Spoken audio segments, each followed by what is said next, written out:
நண்பர்களுக்கு வணக்கம். MEG TNPSC அகாடமியிலிருந்து முனைவர் மா. விஜய் அலெக்சாண்டர்.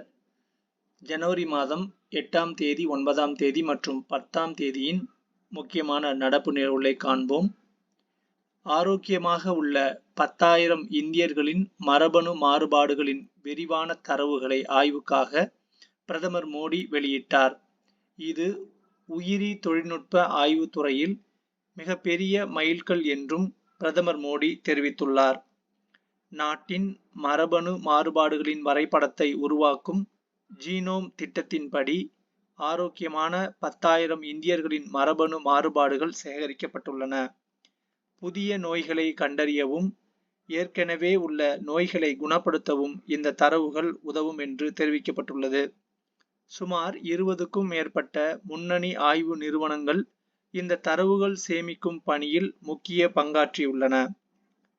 மரபணு சிகிச்சைகளை அடுத்த கட்டத்திற்கு கொண்டு செல்லவும் தொற்று புதிய நோய்களை கண்டறியவும் இது உதவும் என தெரிவிக்கப்பட்டுள்ளது.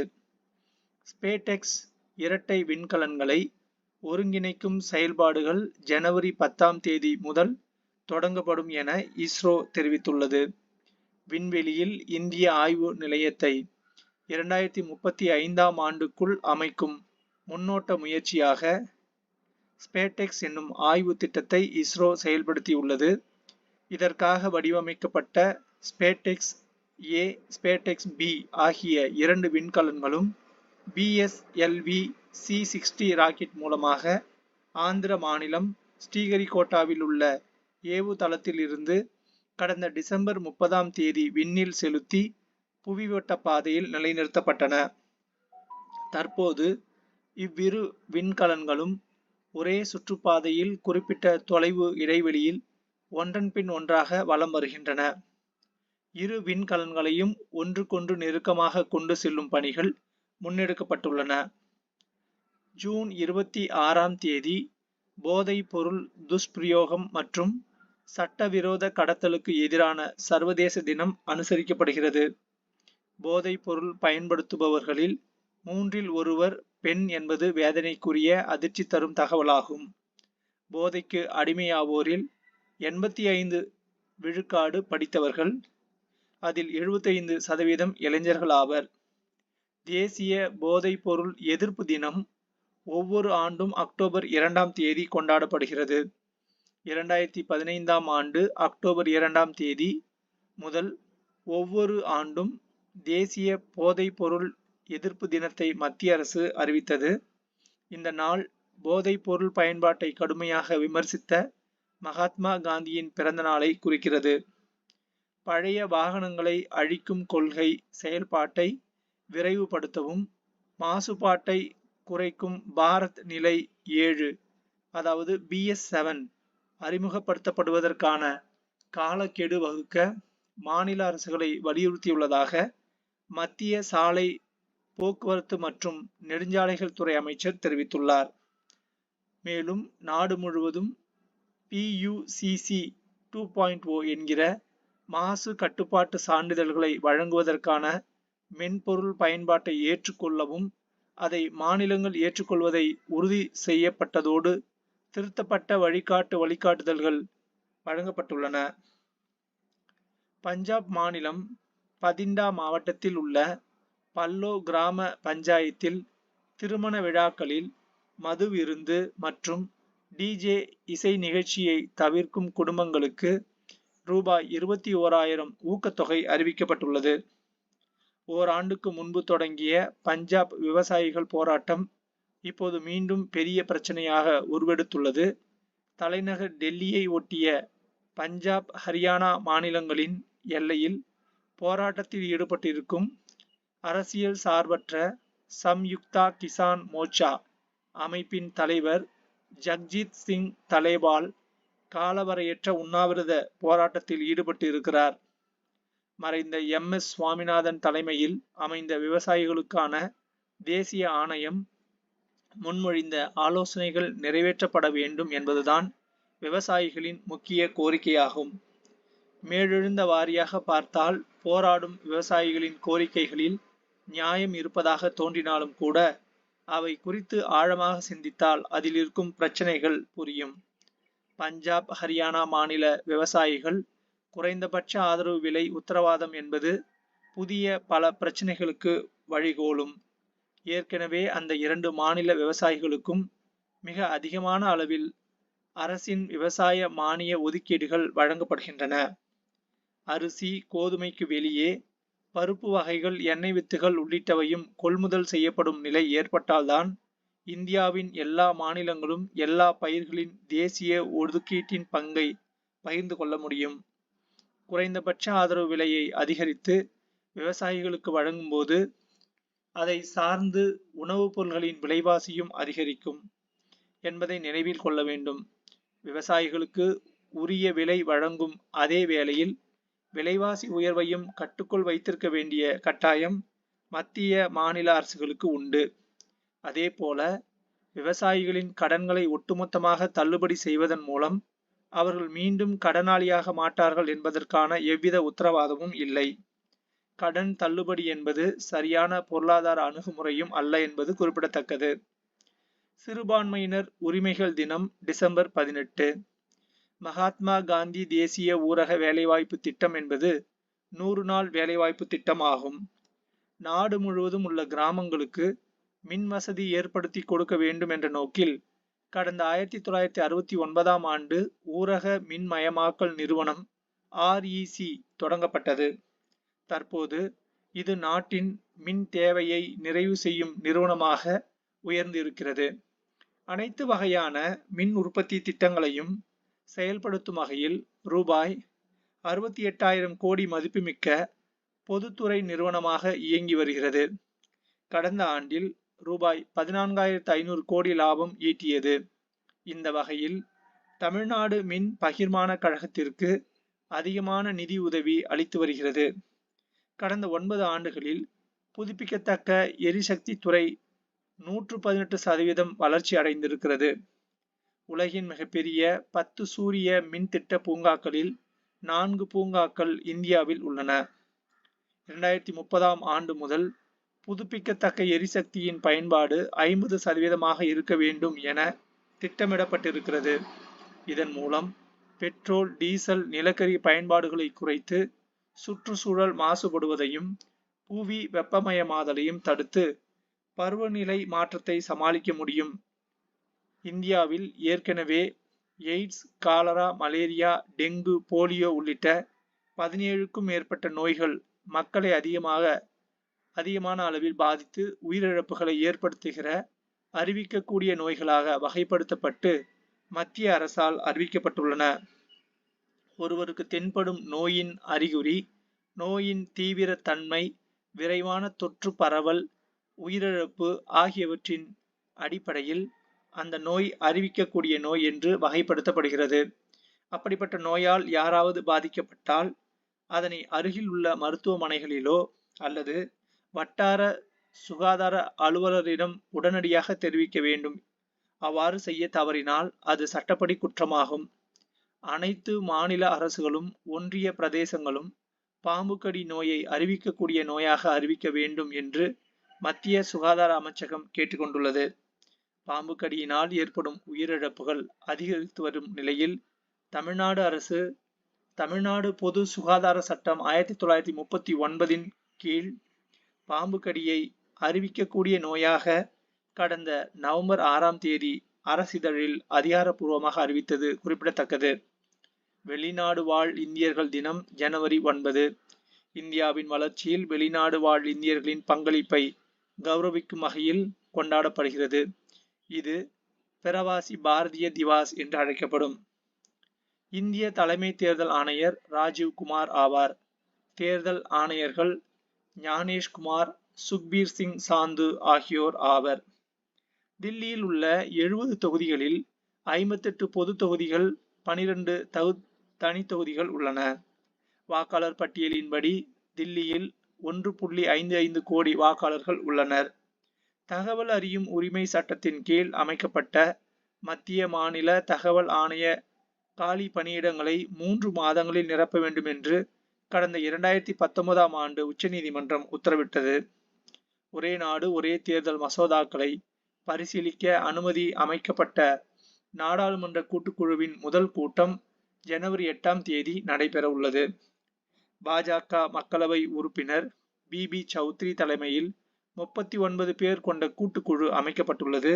இந்த குழுவில் 27 மக்களவை எம்பிக்களும் 12 மாநிலங்களவை எம்பிக்களும் இடம்பெற்றுள்ளனர். மக்களவை, மாநிலங்கள் மற்றும் யூனியன் பிரதேசங்களின் பேரவைகளுக்கு ஒரே நேரத்தில் தேர்தல் நடத்தும் நடைமுறையை அமல்படுத்த மத்திய பாஜக அரசு திட்டமிட்டுள்ளது. இதற்காக அரசமைப்பு சட்டம் 129வது திருத்த மசோதா மற்றும் யூனியன் பிரதேசங்கள் சட்ட திருத்த மசோதா ஆகிய இரு மசோதாக்கள் அண்மையில் நடைபெற்ற குளிர்கால கூட்டத்தொடரின் போது மக்களவையில் எதிர்க்கட்சிகளின் கடும் எதிர்ப்பிற்கு இடையே அறிமுகப்படுத்தப்பட்டன என்பது குறிப்பிடத்தக்கது. கூட்டுக்குழுவின் முதல் கூட்டத்தில் 18,000 பக்கங்கள் கொண்ட ராம்நாத் கோவிந்த் குழுவின் அறிக்கை அனைத்து உறுப்பினர்களுக்கும் வழங்கப்பட்டுள்ளது. பயங்கரவாத தடுப்பு நடவடிக்கைக்கான ஒத்துழைப்பை மேம்படுத்த இந்தியா, மலேசியா முடிவெடுத்துள்ளன. முன்னாள் குடியரசுத் தலைவர் பிரணாப் முகர்ஜிக்கு ராஷ்டிரிய ஸ்மிருதி வளாகத்தில் நினைவிடம் அமைக்க மத்திய அரசு முடிவு செய்துள்ளது. காந்திஜி சமாதி அமைந்துள்ள ராஜ்காட் பகுதியில் ஒருங்கிணைந்த பகுதியில் இந்த நினைவிடம் அமைய உள்ளது குறிப்பிடத்தக்கது. 2004 மக்களவைத் தேர்தலில் முதல் முறையாக 543 தொகுதிகளிலும் மின்னணு வாக்குப்பதிவு இயந்திரம் பயன்படுத்தப்பட்டது. கடந்த 1957இல் மக்களவைத் தேர்தலுடன் பேரவைகளுக்கும் ஒரே நேரத்தில் தேர்தல் நடத்தப்பட்ட போது 7 மாநில பேரவைகள் முன்கூட்டியே கலைக்கப்பட்டன. சிறைச்சாலைகளில் நெரிசலை குறைக்க நடவடிக்கை எடுக்குமாறு மாநிலங்களுக்கு உள்துறை அமைச்சகம் அறிவுறுத்தியுள்ளது. மரண தண்டனை அல்லது ஆயுள் தண்டனை கைதிகள் தவிர பிற விசாரணை கைதிகள் ஏற்கனவே அதிகபட்ச சிறை தண்டனையில் பாதியை அனுபவித்து இருந்தால் அவர்கள் ஜாமீனில் விடுவிக்கப்படுவதை மாநிலங்கள் உறுதி செய்ய வேண்டும்.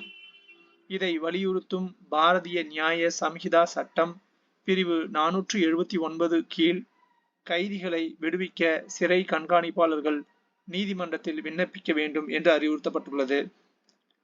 குடும்ப நுகர்வு முந்தைய நிதி ஆண்டை விட சற்று அதிகரித்திருக்கிறது. சராசரி கிராமப்புற குடும்பங்களின் 2023-24 நுகர்வான 3.5% என்பது முந்தைய 12 ஆண்டு சராசரியான 3.1% விட சற்று அதிகமாக தெரிகிறது.